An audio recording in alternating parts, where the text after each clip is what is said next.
Assalamualaikum warahmatullahi wabarakatuh. Bertemu lagi sore ini dengan Pak B dalam acara Bedah Brand Ramadan 1441 Hijriah dengan bintang tamu kali ini adalah Bang Nizar Yahya, asli Madura, Sumenep.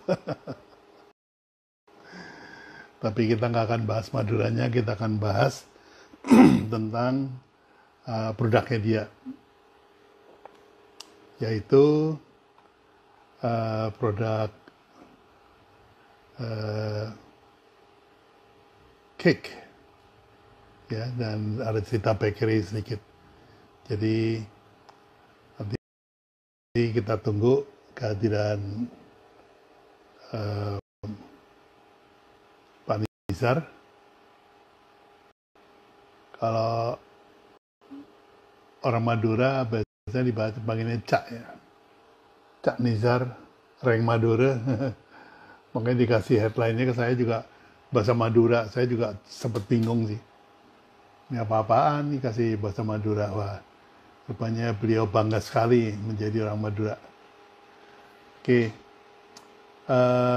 silakan Nizar, kalau sudah masuk bisa langsung request, karena tadi telat 5 menit saya lupa kasihkan kerja,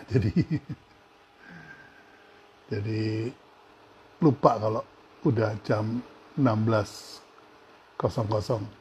Ya nanti dilebihin 5 menit nggak apa-apa. Oke, dari teman-teman yang hadir ini, adakah yang tadi ikut kelas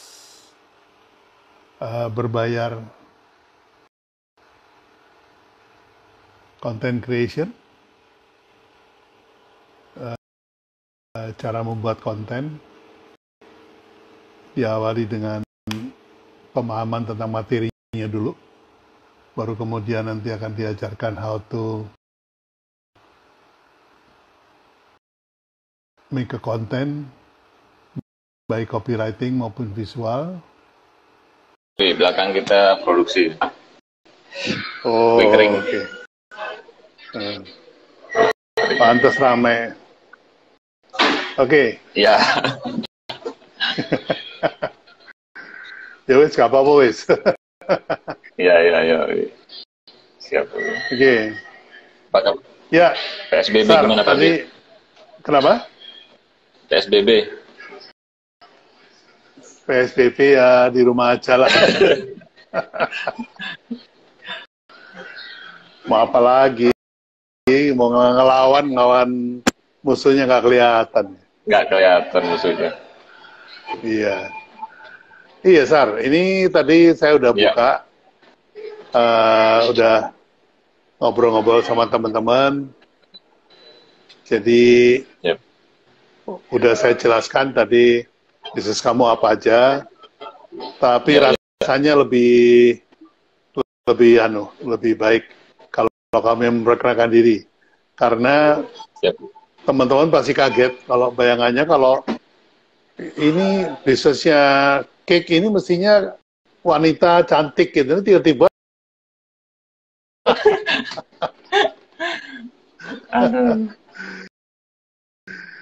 silakan Sar, silakan.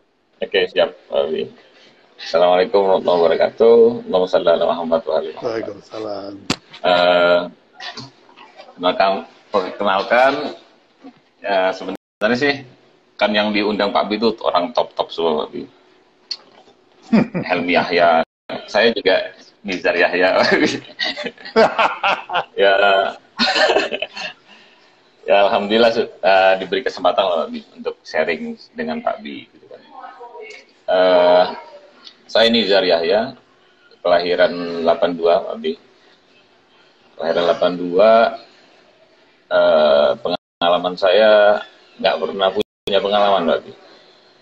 Lulus kuliah langsung terjun di bisnis keluarga, karena saya anak pertama, satu-satunya yang cowok, jadi paling ganteng sekeluarga. Semua adik 3 cewek semua. Jadi langsung terjun ke bisnis keluarga. Ya keharusan Pak Bi. Jadi semuanya otodidak dulu. Nggak pernah belajar bisnis, nggak pernah tahu manajemen, nggak tahu branding.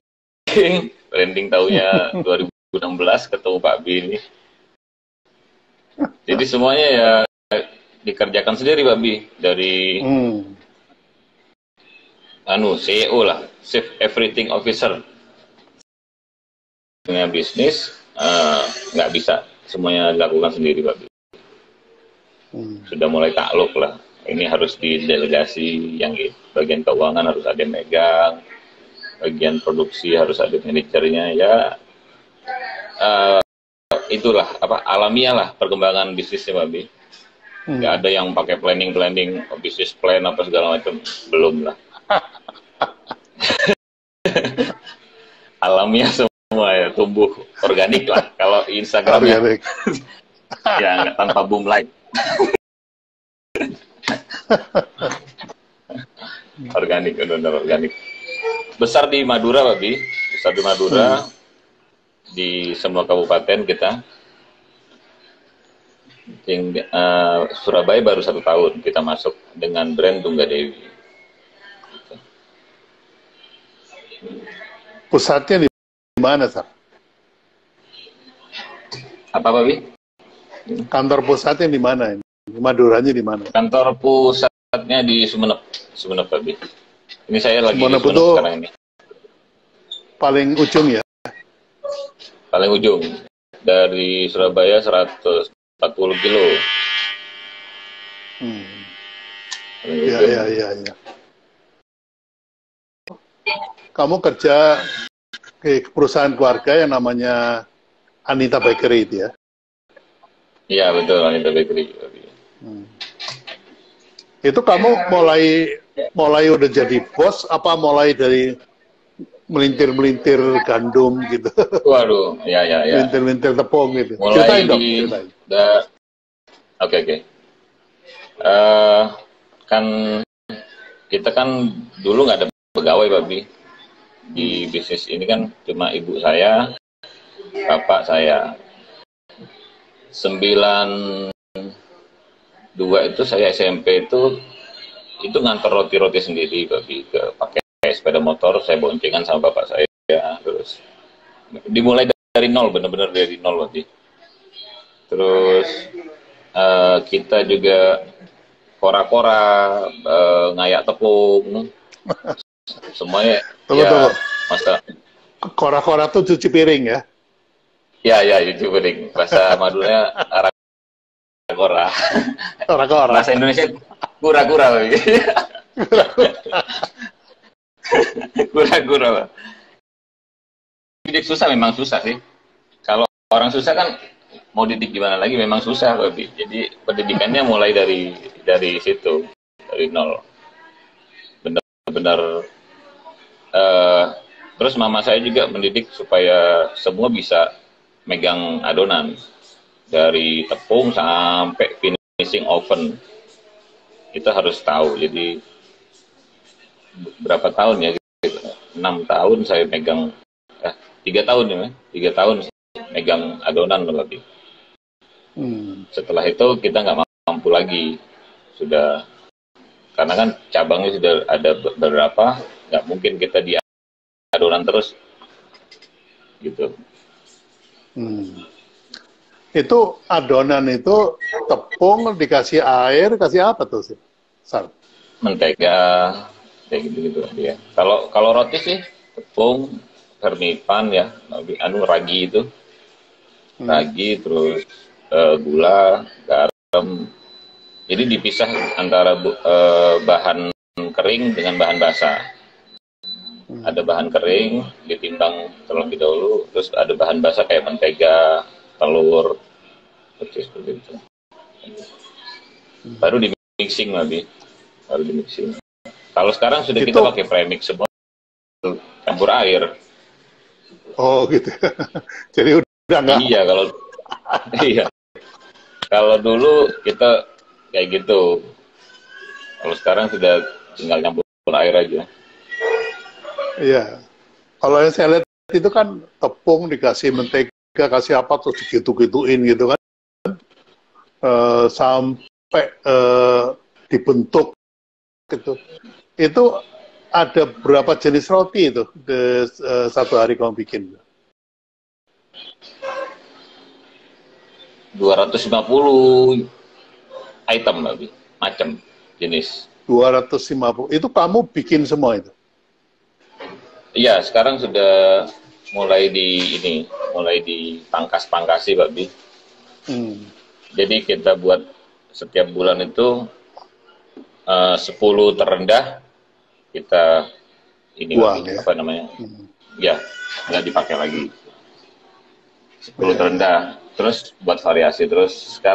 Sekarang masih sisa 180, Pak Bi. Waduh. 180 jenis. Itu kalau apa namanya orang mau beli pagi-pagi itu bikinnya jam berapa? Sore hari ini, Babi. Kalau besok pagi diambil, sore hari ini kita buatnya. Sore hari ini. Karena masuk produksi itu jam 5 subuh, paling pagi.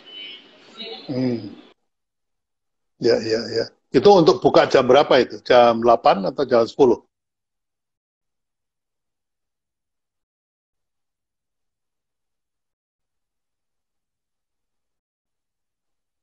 Jadi toko buka jam 10 atau jam 8? Jam 7 pagi, Babi. Oh, jam 7 ya? Ya. Jam 7 pagi. Wah, sampai jam 10 malam. Ya, ya. Ya. Nah, setelah bikin roti, terus sekarang bikin cake. Pertama kali bikin Tunggadewi itu ceritanya gimana tuh? Jadi gini, ya bisnis cake atau bisnis bakery yang di Madura ini sudah pada titik jenuh, Babi. Titik puncak lah. Sehingga itu diskon, apa lagi? Diskon, beli satu gratis satu, kayak gitu gratis. Pokoknya ilmu selling kita coba sudah semua, itu sudah nggak bisa naikin lagi yang namanya omset, Babi. Sudah mentok. Dan pada tahap stabil sudah, jadi tiap hari begitu dapatnya lah. Terus kita year on year-nya sudah tahu ya, tahun ini bulan apa misalkan bulan puasa dapatnya berapa, tahun kemarin dapatnya berapa, kenaikannya berapa, itu sudah bisa di forecasting juga. Oh, ini paling naiknya segini, sudah benar-benar jenuh sudah, jadi nggak bisa lagi dinaikin. Nah, dulu kita tuh nggak fokus, Babi. Jadi gini, kan pengen dapat uang lebih, Babi.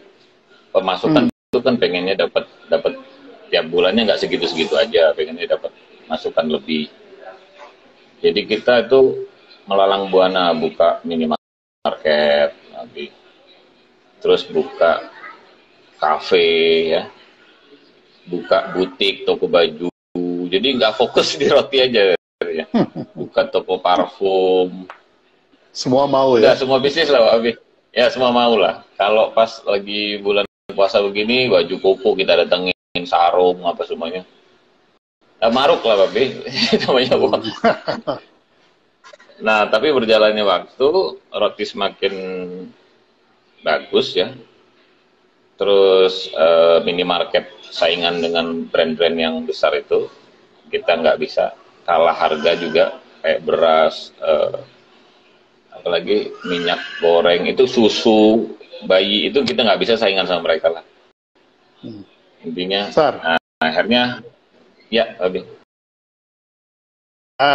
Ya. Siap. Tapi segini. Oh, separuh tadi ya. Iya. Ya, jadi akhirnya? Ya. Oke, akhirnya kita putuskan untuk fokus di satu bidang bisnis, Abi. ilmunya Pak Budi itu juga pengaruh juga Pak Budi Ispan. Katanya Pak Budi fokus. Ya benar juga sih, fokus sebenarnya. Karena kita belum bisa delegasi manajemen, Pak Bi. Belum bisa menduplikasi manajemen yang baik ke bisnis, bidang bisnis yang lain. Akhirnya pada tutup, Pak Bi. Minimarketnya tutup, butiknya kita tutup, terus kafenya kita tutup juga, Pak Bi. Iya, ya. Gitu. Sekarang bisnisnya di roti. Terus gimana caranya untuk sama Tunggadewi? Dari ilmunya Pak B itu kan 15 step kanvas itu Pak B. 15 langkah itu kita dapat kategori baru ternyata di bisnis kita.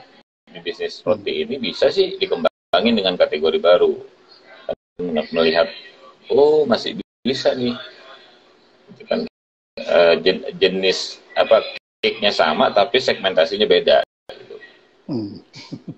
Tinaju itu kan diambil dari dulu selama 2 bulan, habis itu muncul lagi dengan kotak yang baru, dengan segmentasi yang baru, oleh-oleh. Nah, jadi kalau oleh-oleh itu kan orang yang asli Madura mau keluar pasti bawa Tinaju. Gitu. Kalau dulu kan orang beli Anita itu hanya untuk konsumsi pribadi, untuk di rumah. Juga belanjanya juga beda, behavior belanjanya. Kalau beli roti 50.000 cukup misalnya ya, beli roti tawar, misis, mentega, udah cukup buat keluarga. Kalau beli Tinaju itu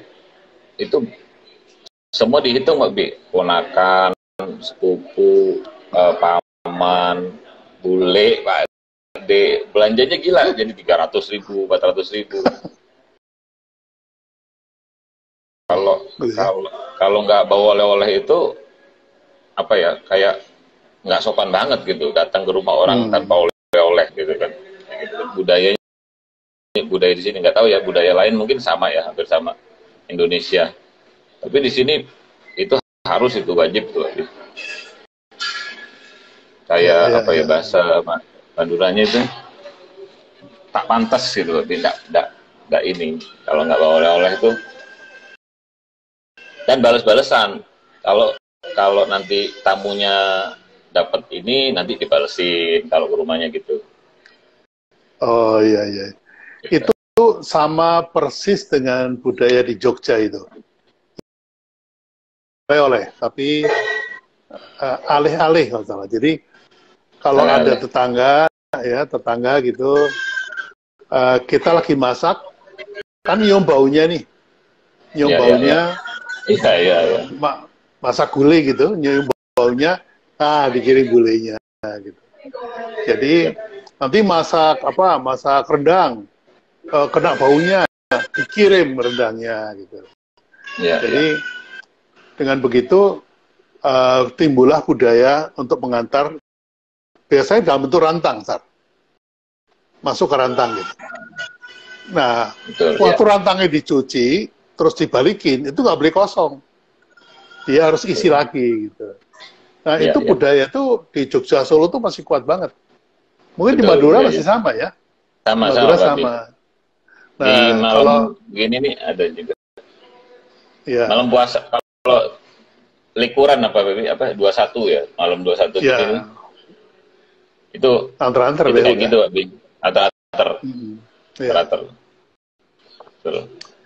Nah, ada alumni di Jogja namanya Mbak Asih, bakery juga. Tapi akhirnya dia memilih bikin sifon, khusus bikin sifon. Jadi bukan lagi roti yang macam-macam itu, tapi bikin sifon. Itu juga menggantikan memanfaatkan budaya antar-antar, menggantikan nasi dan lauk pauk di sifon itu.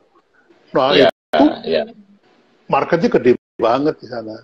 Karena berbasis budaya. Jadi malah boleh dikatakan itu ritual, bukan lagi budaya.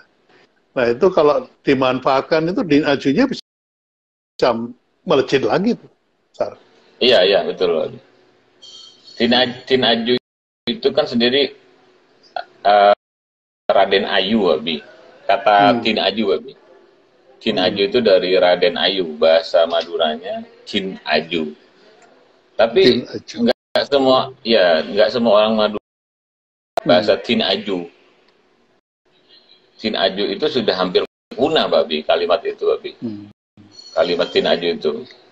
Kata Babi kan paling enak itu memanggil memori yang sudah lama kan, Babi. Iya, betul. Untuk, ya kan, jadi memori yang sudah lama dipanggil lagi, itu gampang diingat sama orang. Gitu. Nah, saya dapatnya itu karena gara beli rujak, Babi. Di tukang rujak. Yang jual rujak itu turunan Raden, turunan Ajeng. Dia sering cerita tentang Tinaju Malate. Kalau pakai bahasa Madura tapi Tinaju kenal. Saya sambil korek-korek Tinaju. Ini asik, ini dibuat brand ini kata Wirsa.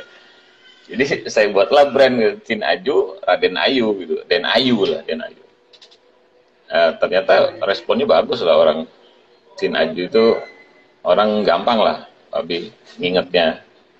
Karena unik bagi orang yang masih 30 tahun ke bawah masih unik bahasanya itu Tinaju. Apa nih Tinaju? Tapi bagi orang yang sudah 40 ke atas tahu. Tinaju, oh Tinaju. Jadi ada komunikasi antara yang muda sama yang tua tuh. Tinaju apa nih? Oh, cerita ibunya di Tinaju tuh begini. Dulu ada Tinaju. Nah, jadi ada nilai sejarah juga yang kita flashback kembali, Babi. Ya, ya. Itu pada waktu melakukan campaign, saya lihat Dinaju juga bercerita tentang hal-hal seperti itu, dan juga hanya menggunakan orang yang kita ajak ngomong nggak ngerti, Babi, pakai bahasa Indonesia. Komunikasi marketingnya pakai bahasa Madura, Babi. Jadi di mana di Instagramnya pakai bahasa Madura, di DM kita kalau DM berema cover teretan gitu pakai bahasa Madura semua. Kita balas WA apa juga bahasa Madura. Karena banyak kan orang Madura itu nggak bangga dengan bahasa Madura, malah malu kayaknya. Banyak kan begitu. Jadi kalau ke Jakarta lo gue kelihatan, tapi kalau orang Madura lo kemana? Kamu tidak.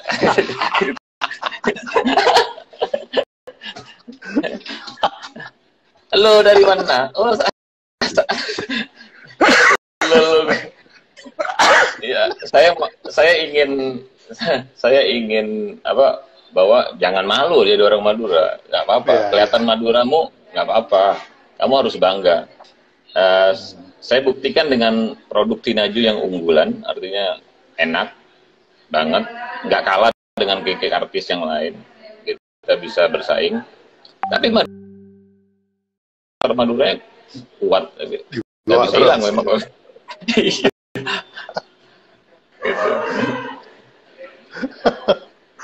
Itu ada cerita tuh. Mahfud MD udah lama di Jakarta, terus tanya sama temennya, Dek, ya apa Dek? Aku wis suwe di Jakarta, wis hilang logat Madura aku. Ya tetap nggak hilang logatnya itu, tetap aja nggak hilang. Masih sudah pakai bahasa Indonesia, tetap aja itu. Sulit. Itu lidah masalahnya. Iya, kalau Madura Barat juga. Ini kan kalau saya lidahnya kan Bapak Jakarta, Pak Bi. Bapak saya Kampung Melayu Jakarta. Ngobrol di rumah pakai bahasa Indonesia soalnya. Jadi lumayan terlatih, Pak Bi. Kalau misalkan sama-sama Madura ya nggak bisa hilang juga, Pak Bi, sama Pak Bi. Malah bapak saya tuh nggak bisa hilang Pak Bi Jakartanya ke Madura ini. Oh gitu. Sudah berpuluh tahun. Iya. Masih bahasa Madura tetap kuat. Iya, tetap kuat Betawinya ya. Betawinya medok masih. Oke, nah kisah suksesnya Dinaju ini menguasai Madura itu 4 kabupaten. Sumeneb, Pak. Tetap Sumeneb ya. Sumeneb ya, Sumeneb. Karena itu lagi ya, apa historikalnya Anita, Babi, tetap Babi. Jadi cabang-cabang lain itu belum bisa menyamai Anita yang Sumeneb, Babi. Karena saya beberapa kali riset, artinya lihat ya, kenapa nih ya kok nggak sama omsetnya ininya. Ya karena kita lahirnya di Sumeneb, artinya orang yang paham ceritanya, sejarahnya, experience-nya, trust-nya kepada Anita itu kan terbentuknya di Sumeneb, Pak. Pamekasan kan baru, terus kabupaten lain juga baru, Pak. Sehingga trust konsumennya tuh yang paham di sini. Dari mungkin yang sini dulu seumuran saya kan paham banget, Pak, sama Anita dibangunnya seperti apa. Kayak gitu. Sudah 35 tahun kita bangun. Jadi trustnya memang dulu itu. Nah, itu saya mau tanya sama Pak Bi sebenarnya. Bagaimana caranya menduplikasi trust? Ya, maksudnya kan 35 tahun tuh, Pak Bi. Lama banget ya. Bagaimana caranya menyingkat itu 35 tahun trust itu menjadi ya setahun 2 tahun loh, sama gitu.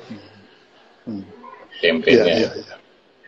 Nggak apa-apa kan, Pak Bi, saya kalau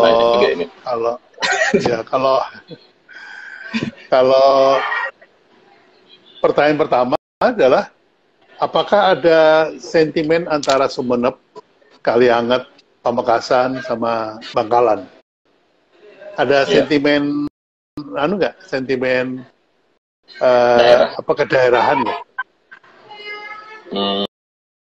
Nah, kalau nggak ada itu lebih mudah dilakukan. Itu jangan bawa Sumenebnya, tapi bawa Maduranya. Bawa Maduranya, ya. Ya, bawa Maduranya. Oh, ini rotinya orang Madura gitu.